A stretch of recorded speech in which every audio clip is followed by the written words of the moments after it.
శివలింగంపై కాలు పెట్టిన ఈ తిన్నా అనే భక్తుడు మీకు తెలుసా? తిన్నా అనే ఈ వేటగాడు శాస్త్రాలపై అవగాహన లేని ఒక అమాయకమైన భక్తుడు.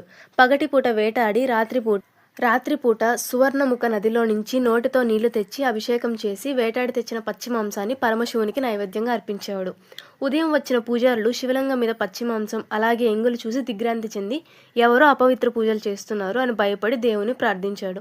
అప్పుడు శివుడు ఆ పూజారి కలలోకి దర్శనమిచ్చి, రేపు దాంకొని చూడు, నిజమైన భక్తి ఎలా ఉంటుందో తెలుస్తుంది అని చెప్పారు. మరుసటి రోజు పూజారి చెట్ల వెనకాల దాంకొని చూశాడు. తిన్నడు రోజులానే తమ పూజ మొదలుపెట్టాడు. అయితే హఠాత్తుగా శివలింగం కుడికల నుంచి రక్తం కారడం మొదలైంది. తిన్నడు కంగారుగా ఔషధ మూలికలు పెట్టినా ప్రయోజనం లేదు. వెంటనే తిన్నడు తమ పరమభక్తితో తన కుడికన్ను తీసి శివలింగంపై పెడతాడు. అయితే రక్తం ఆగిపోతుంది. కానీ తరువాత ఎడమ కన్ను నుంచి రక్తం కారడం మొదలవుతుంది. తిన్నడు తన ఎడమ కన్ను ఇవ్వడానికి కూడా సిద్ధమవుతాడు. కానీ ఈ కన్ను కూడా తీసేస్తే ఎక్కడ పెట్టాలో చూడలేడు కాబట్టి ముందుగా శివలింగం మీద కాలు పెట్టి రెండవ కన్ను తీసి శివలింగంపై అమర్చుతాడు. ఈ పరమభక్తి చూసిన పూజారి ఆశ్చర్యంగా అక్కడికక్కడ నిలబడిపోతాడు. తక్షణమే శివుడు ప్రత్యక్షమై తిన్నడికి మోక్షం ప్రసాదిస్తాడు. ఈ కన్నప్ప మీద ఒక మూవీ కూడా తీశారు.